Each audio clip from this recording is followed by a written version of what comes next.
When Kenyatta was given the chance to be the leader of Kenya, what did Kenyatta do? Kenyatta is a fraud, just like his son. These people are fraudulent in that family. He came in, and instead of staying in the spirit, he became a sellout. President Kenyatta became a sellout. Do you know where he used to live? When, after independence, the harmony between the communities would still scuttle the interests of the colonialists. And look at the people who took over. They were like apologists. Majority of them, of the regime. Kenyatta? Kenyatta, if you went to prison, let me ask. We have a photo of Kenyatta in 1955 in a short-sleeved shirt and a tie in a room where there are vitambaa kwa meza. It was supposed to be a prison. Did we have a prison in 1955 with vitambaa kwa meza? No. That should have been a five-star hotel of that time. So when you tell me he fought Wazungu, the people who fought Wazungu were being beheaded alive. Koitalel Arab Samoei, we don't know where his head is. Dedan Kimathi, we don't know where he was buried. But Kenyatta went and was given a house in London. Were you really fighting a Mzungu? Can a Mzungu give a house to a person who is fighting them? You know, it needs only common sense. It is still written there, Kenyatta lived here. Even today, when you go to London, you can look for it. So these were apologies of the Mzungu. Now, the ideology of Kenyatta were very different from the ideologies of Jaramogi. We have been fighting this Wazungu. Why? They were dominating us by occupying our land. Now that they have gone, we need to take the land back to the people. Kenyatta is like, no. We have fought so much. Now I think it's time for us to say sorry to ourselves. There's a story that is usually given where Kenyatta and Jaramogi drove to somewhere in Naivasha. And when they alighted the vehicle, Kenyatta said, Mndugu, tumepigana sana. Pande hii ni yangu. Wewe chukua pande ile. Jaramogi was like, what are you saying? How different does that make us? If Muzungu was here and taking over all the land, and we have sent them away and we want to... I'm so itchy to ask this question, but I can't ask. You just ask. Be bold. If it was Raila that was with Kenyatta. In fact, let me tell you. Let me tell you, Jacob. It's gone on nicely. There's a part which we have fundamentally left out. Okay. Which is important that we bring. Fill us in, Mr. Odhiambo. Let's fill it in. Yeah. So, what was the issue? Because Kenya was on an issue journey. Because you remember, all of us in this country are settlers. There's no indigenous Kenyan here. Yeah. The indigenous Kenyans are actually Khoisans, who are right now going down towards South Africa, out there in South Africa. Khoisans. Khoisan, the ones who speak with a click sound. Oh, yeah. They're the ones they're the owners of Kenya, if you look at history. Now, all of us who then were settlers here, who came through Shungwaya, who came through Nile, wherever you came from, you know. River Lake Nile. Yeah, you're already here. Kushites who came through Mandera, whatever. All of us are now here.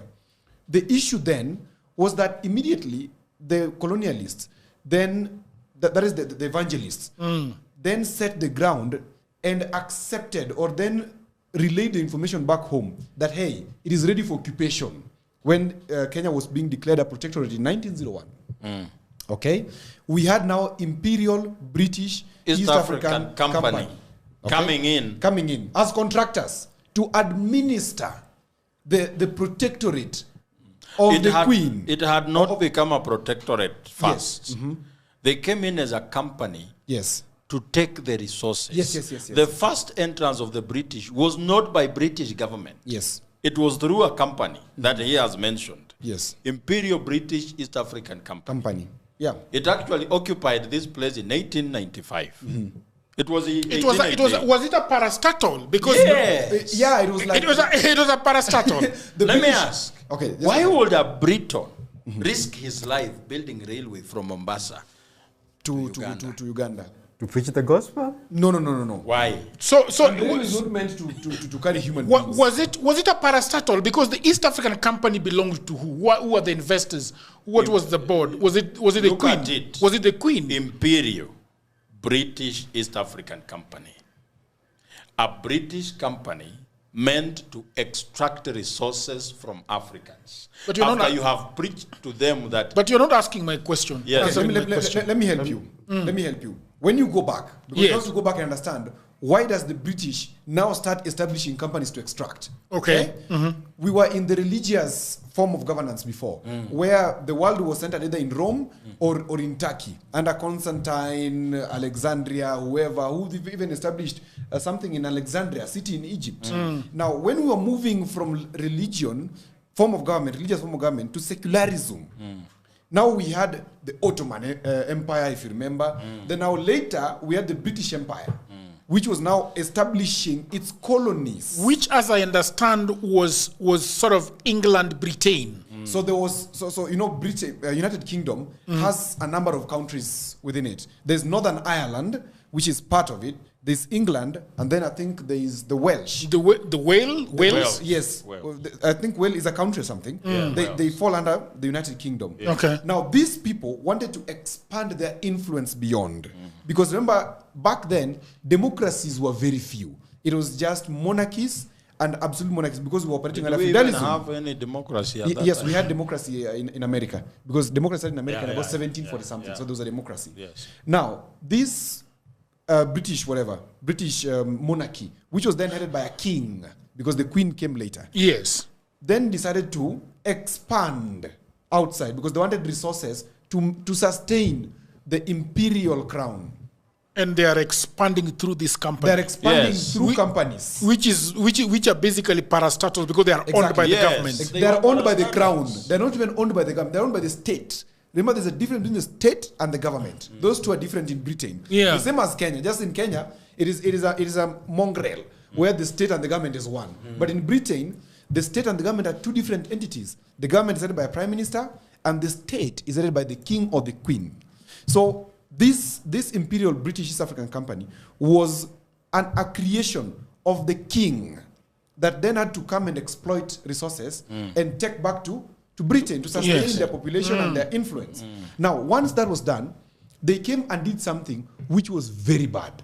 And that is declaring that the land of Kenya, the territory of Kenya, in fact, the territory of East Africa, including parts of Tanzania, were crown land. Land that is far away from United Kingdom is being declared to be crown land, which means for you to get a piece of land, you have to acquire an authority From the British from the government. British. Having taken it by force. Yes. Not by force, there's a declaration that now But that is all false. land Yes. is about, it belongs Look to at- the king. Look at the scramble and partitioning of Africa. The French Yeah. will take the other side, the Germans will take there, the British we are here.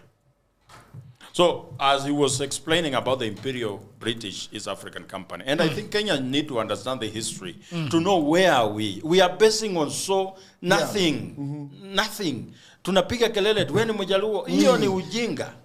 Exactly The my issue point. is, Are you going to take us back to where you were, where Odhiambo cut you from? yes, So, yes, that's yes. where we We are. have to get the context. Yes. Imperial British East African Company, in its operations, it met the Buganda Kingdom. Yes. It was violently fought, and it was punctured. The first debt this country took was that time, 250 euros at that time, to come and finance its operations. It was not able. Now, the government itself now had to come in by declaring Kenya a British protectorate. Now the government fully comes, the company has failed, the government fully comes, but to extend the actions which the company was doing. It is the same, extraction, domination, and exploiting. Now, how do you divide? How do you dominate? How do you make sure that you are extracting? You make the owners of what you are extracting divided. Yeah. Carrot and stick strategy. Yes. Now, the problem, because you want to know where Kikuyus and Luos had a problem. That is the cherry. It did not begin as a serious issue. It was a heated argument between Odinga and Kenyatta. Kenyatta did not go to school so much. And you know, people who have not gone to school so much, they have profane language. Mimi tunaweza... Ukisikia mtu anatusiana sana. Shule kidogo. Alipitia ndani ya shule. Hakuenda shule. Nimesikia majamaa wakitusi wa Munyoro. The one with the fine language. Ukiangalia comment uone mtu ametumia particular very vitriol words. Question their education. Something is wrong with how they attended class. So because Kenyatta, we don't really know where he went to school. Do we? He never went to we school. Don't. We don't really know. Operator. Alikuwa mtu ya kukatia watu maji. Mtu ya kukata maji mita. Labda alienda, I will look at the history. Technical college. Yes. Some people leading so, just in that heated argument, in Naivasha, it was at State House. Okay. Now they have come back from Naivasha. The issue is land.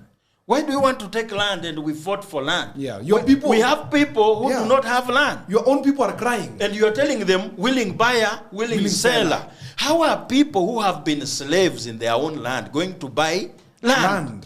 They have been working for free. So when you come with willing buyer, willing seller, where are they going to get money to buy the land? Okay, I want some explanation, yes. if you will. Yes.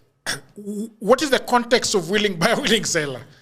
The issue of land. Kenyatta wants, if people want land, they should buy it. I am assuming... Wait. Yes. There's a context here that we are missing. Yes. Now, after this government came in, it declared Kenya crown land. Yes. Which means for you to get land, you had to get authority from the crown. Yes. Which means there's a governor in Kenya who then will authorize you getting particular pieces of land. And they did declare a very large piece of land in Kenya, right from Indian Ocean to Malaba, to be belonging to Kenya Railway. And they dictated some places. These ones are reserves, reserves for the government. The government will do whatever it wants to do with it at whatever time. Reserve, ndio maana katokea jina reserve, ushago. So, exactly. Very good. This guy is very brilliant. I like him. Yes. So, in this context of land, Kikuyus were denied their lands because how do you tell me to reapply for land that you took? This is my land. You're telling me to reapply. And then you are relocating this land to somebody. There is someone, I'm forgetting, who suggested that we go, take a loan. Yes. Come and give people money so that they can buy land. From Barclays Bank. Barclays Bank. Yes. Look here. This land originally belongs to the people. The indigenous people. In this case, the majority of land that was taken by the British was for Kikuyus. Exactly. Now, once you understand that context, that land was taken from the Kikuyus and largely the whole Kenya. Yes. Okay? Being that the land was there in mass, so it was not quite an issue. But for the Kikuyus, it was a very serious issue because they were farming. These people had taught them that you could do cash crops. Okay?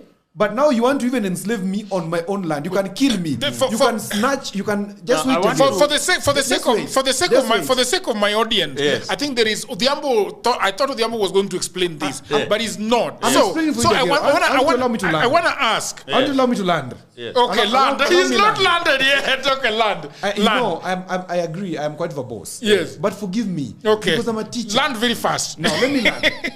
Be precise. Let me be precise. So these people. Kenyatta coming to government, or Kenyatta being the prime minister, was in its first instance a very fraudulent position that came to be because the person who the British wanted to be the president was Jaramogi. They went to him and told him, hey, you guy, you know what? We are like losing this, Get up and let us wash you up and you become the president. And Jaramogi refused. And he said, the struggle was for all of us. And there is no freedom without Kenyatta. Kenyatta ako tu hapa Kapenguri, hapa Lodwa. Unaweza mleta, atakuwa rais wetu. Is our leader. Seniority. Yes. Now, when Kenyatta was given the chance to be the leader of Kenya, what did Kenyatta do? Kenyatta is a fraud, just like his son. These people are fraudulent in that family. He came in, and instead of staying in the spirit, he became a sellout. President Kenyatta became a seller. Do you know where he used to live? Uhuru Garden. Uhuru Garden, where people go to party. Kenyatta's house is there. And it is not written. This is where Kenyatta lives. It is. Go there today. It's okay. There. So this Kenyatta guy was a fraud, and he started stealing by saying, "Now you have to buy land." He's allocating himself land. If Nani and he used to say it very openly. Yeah. And this guy has landed and he has not answered my question. Yeah. So let me ask. Yes. So so that I see if I am correct, so that the people of the internet can also get this. Yeah, understand this. Yes. So the crown owned the Kenyan land. Yes. In 1963, yes. they are going away. Yes. And they're saying, okay, here is your land. Please take it back. Just hand it over to Kenyatta and co. Yes. The assumption in my head is, now that your land is back, yes, there is a guy called Mburu who had 2 acres that was taken by the Mau Mau, by the British Protectorate. Yes. In a sense, because this land is back, now Mburu should be someone to come and take his land back. Yes. At what point Kenyatta is saying, now Mburu has to buy the land back. And if you don't buy, my friend Kamau has money, he's going to buy your land. Yes. Correct? Yes. You know, when you say willing buyer, willing seller, you are only saying that people with the means are the only ones that are going to get land. And the squatters from these communities where they had lost their land to the British are continuing to be squatters. So we are not actually solving the issue of land. We are entrenching what the Muzungu has been doing. You understand? And that was the departure between Kenyatta and Jaramogi. And in that heated the moment, in that meeting we had Njoroge Mongai. Yeah. We had Kihika Kimani. The Naivasha guy. Yes. Yeah, the father of Nakuru governor. Yes, Susan and Kihika. we had someone else. I don't know if Gigi Kariuki was there. Kenyatta called Jaramogi Kehe. The uncircumcised one. Yes. And the Njoroge Mongais heard that. The next rally, that is the word they used. Not just on Kenyatta, or not just on Jaramogi, but to a whole now community of Luos, that this Kehe wants to control us. That's now where the problem began. The real issue between Kikuyus and Luos was in 1966. Now, after that rift emerged, now Jaramogi had to be sidelined out of government. Who gives the idea of sidelining Kenyatta? The very brilliant young man in government at that time, Mboya. Thomas Joseph Odhiambo Mboya. You know, it is only that guy, that verbose guy that calls people by their entire name. This is Thomas Joseph Odhiambo Mboya. The guy knew his weaknesses, but he knew how to deal with his weaknesses. The guy knew he's a Form 2 dropout. A Form 2. Tomboya. Yes. But he has a gift of understanding things and speaking. Where did he used to eat lunch? University of Nairobi. Every day. But then was a campus of Makerere University. Yes. He could go to the University of Nairobi and sit with it was an incubation of brains, very sharp people. So he could go there and buy lunch, and he could just listen to how they speak. When he comes back to parliament, watu wanasema Tom Mboya ni monoma. Ametoa akili UN. Akili ya kuombwa kwa mkono ya watu. He was a very cheeky guy. Yeah, no brilliance, just So, but he was very calculative and innovative in ideas. So, Jaramogi analeta Kenyatta mbio. So, Tomboya tells Kenyatta that for us to deal with the Jaramogi, the only thing that is giving him power is the vice presidency. And because we cannot fire him, let us cut his power to size. Let us choose 7 vice presidents. What Uhuru did to Ruto? Yes. We cannot fire him. Yes. Let us cut him to size. It is never, it's nothing new. The The script is the same. So what do? We are not going, we fire him, or we appoint other vice presidents. We will call them KANU chairmen. 8 vice chairmen. That is the first Limuru conference. Mm-hmm.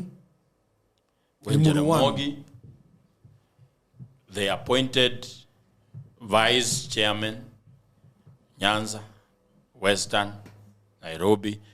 Mboya was given 2 roles, Nairobi and Nyanza.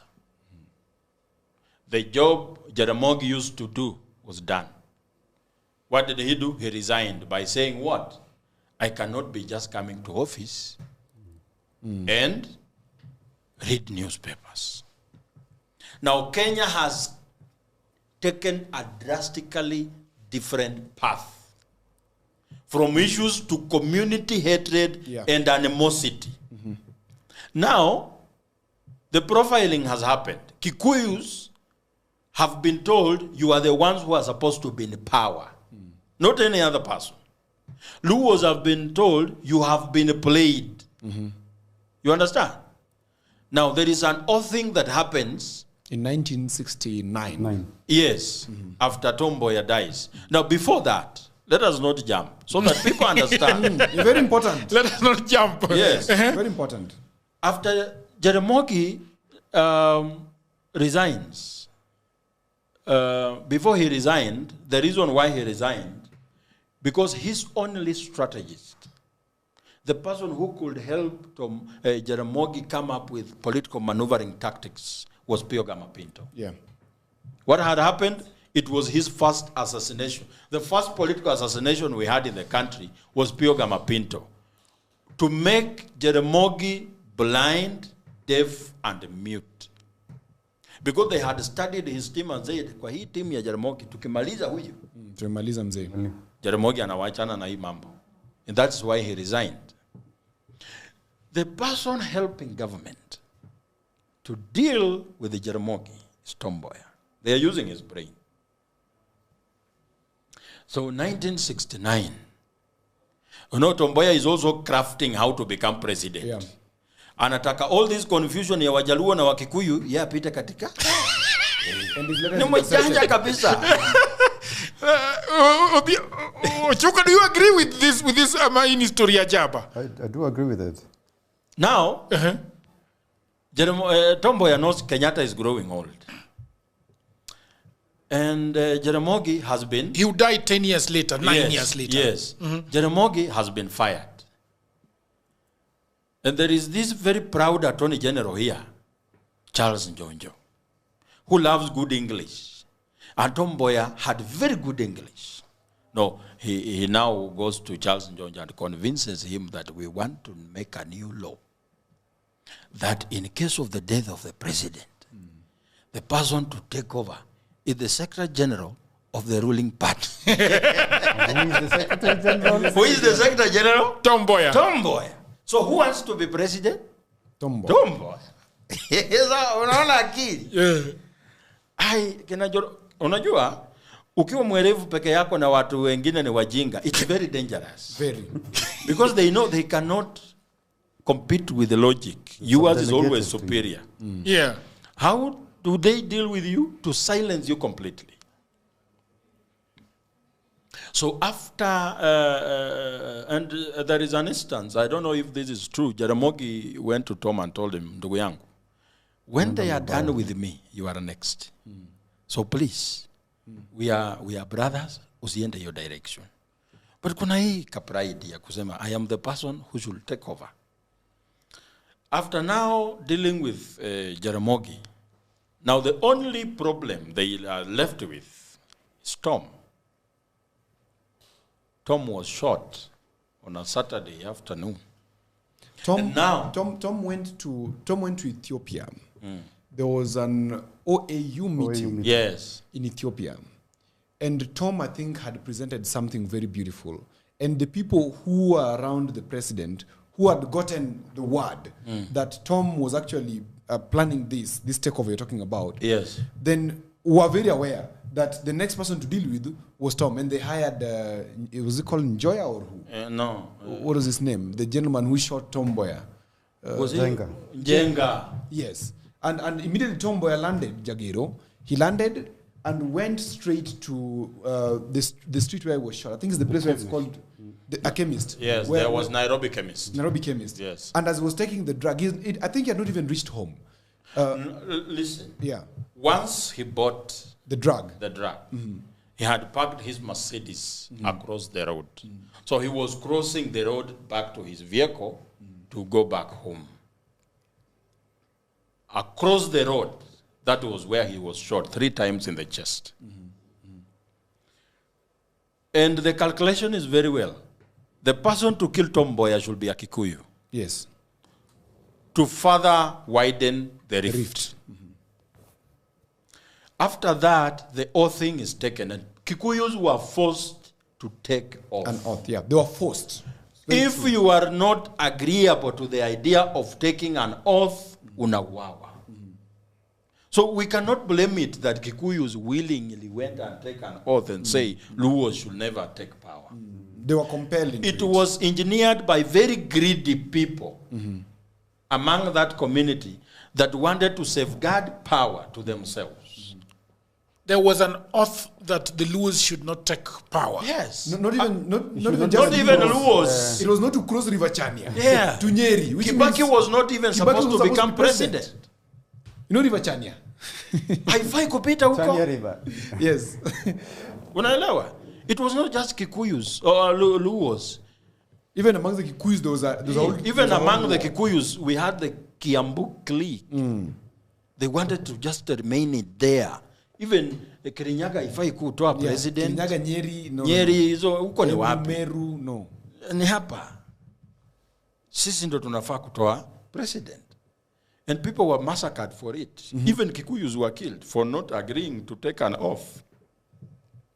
And blood was spilled. Now, we have a complete animosity between these two communities that are very prominent on the political scene. So other communities align according to how these have split. You don't have to divide the whole country. Just divide Kikuyus and Luos. The whole country is divided. Luyas will side with either Kikuyus. Luyas never take a whole direction. Wezi sema sasa Waluya wako huku, hakuna. Waluya wanakuanga kwote. Yeah, they're not homogeneous in language. Wakamba unaweza waweka mahali moja useme they are here. But Luyas utapata Secretary General Odhiambo ni Mluya. Secretary General Jubilee ni Mluya. Hakuna mahali hawakuangi. So, for you to divide the country, for you to divide the country, just make sure that these two communities have a problem. And the whole issues of the country should be silent and swept under the carpet and talk about how these communities can never work together. Yeah. And politicians have cultivated that culture, even today, that anything else can happen, but Kikuyus and Luos, there is no instance they should work together. And so that is why people are saying that when a Luo is brought into government, Kikuyus leave. Yeah, that is another narrative. The narrative they sell. And the politicians who took over were successful in one thing: hammering hatred into Kikuyus against Luos. The siege mentality. And the leaders in Luoland hammered hatred against Kikuyus. In fact, it is affecting even the marriage. Can you tell me about the siege mentality? Because there is a concept introducing there called siege mentality. Siege mentality is a very huge strategy that is used by politicians across the world. It's not only in Kenya. If you look at world over, whenever an election is nearing, most of the big countries, the presidents will always start wars or will always identify objects of aggression in other communities or in other countries. Like, for example, whenever the Republicans are in power, just before they face an election, they always introduce a war, either in Vietnam, Afghanistan, where there's always a war somewhere. But whenever Democrats are in power, they always go for regime change. Okay? So whenever Republicans refuse to go to war, they lose those elections in term one. That happens also in Kenya. In that, Luos are now being told by one Raila Odinga that we are having a war with Kikuyus. Kikuyus are the enemy. So Luos block their faculties of reasoning on what are their issues and focus on the spectacle that is the war. That there is an enemy somewhere. Okay? So they are sieged, they're besieged, that there's some war going on. Yes. Kikuyus are constantly under a tight bottle. Yes. That there is under some pressure in a bottle. Yes. That there's some Luos who, when they get to power, they will snatch everything we have taken. They will not even be paying rent. Yes. You see? That was Kojolea. You remember in 2017 or 2012? They will not pay rent. Yes. Yeah. And Kikuyus are the ones who own houses in Nairobi majorly. Lately, Kisses and Luos are doing well. Yeah. But here we ishi kwa nyumba ya Mkikuyu. Here we ishi kwa nyumba ya Mjaluo siwezi ishi. That's tribalism. Hapana, ukweli. Ukweli kabisa. Nikijua landlord ni Mjaluo na ama. Kwa nini? Those people wezi chelewa na nimewahi ishi kwa nyumba ya Mjaluo. Look at this guy. No, huyo tu ni mbaya. No, that's just huyo ni mbaya. You are still young, you've not seen many Luos. Yeah, Luos are good people, right? Yes. Yeah, I own a few houses, I can give you one. So anyway, the Kikuyus are also bottled into this thinking that if Luos ever get to power, then they will finish us. And I was saying, remember in 2012, 2013, when Raila was campaigning to be president, he once had to clarify this joke that was going around in Kibera and all over, that Wajaluo wakipata uongozi, watatukojolea sisi. And he said, no, it's not true. Hata tukojolea nyinyi. Ati Mjaluo akipita atakuwa anakuambia simama kwanza serikali inapita. Inakojewa. Yeah, it's nuances that are that little that are coming to it creates a lot of panic and paranoia. So this siege mentality is a very strong strategy that politicians use, and whenever you see in the second last year to election Raila not introducing a siege mentality, he's not contesting. Whenever you see second year towards election, he's introducing a siege mentality question, then he's contesting. Look, that's a for us to know that you cannot entirely hate a community. Yeah. We have people even in the Kikuyu community who made efforts to create a Kikuyu-Luo alliance and say, hey, why are we fighting? What is the issue here? Yeah. We are not even supposed to fight. And one of those persons I remember ni Nginyo Kariuki. All these are usually scuttled by people who want to benefit from such kind of arrangements. That Kikuyus must remain with a hatred towards Luos, and Luos must remain with a hatred towards Kikuyus, and the whole country shall share from these two pots. We have tribes that will identify with Kikuyus and agree that, hey, look here, Luos are not good people. We have those ones that will agree with the Luos and say, hey, it's Kikuyus who are bad. So with that, you can actually divide them and rule them. And we have instances that have entrenched this kind of hatred.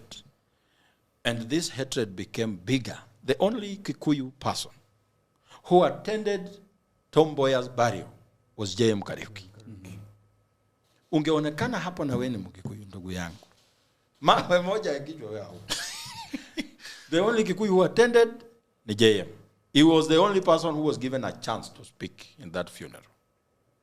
Luos looked at him as a Kenyan who was not having the Kikuyu behavior. Was that the beginning and the end of J.M. Kariuki? That was the beginning of his end. Yes. In fact, at the time J.M. asked Kenyatta about all this eating. And he told, Kenyatta told J.M., wewe nimekupatia wizara, mbona wewe ukuli?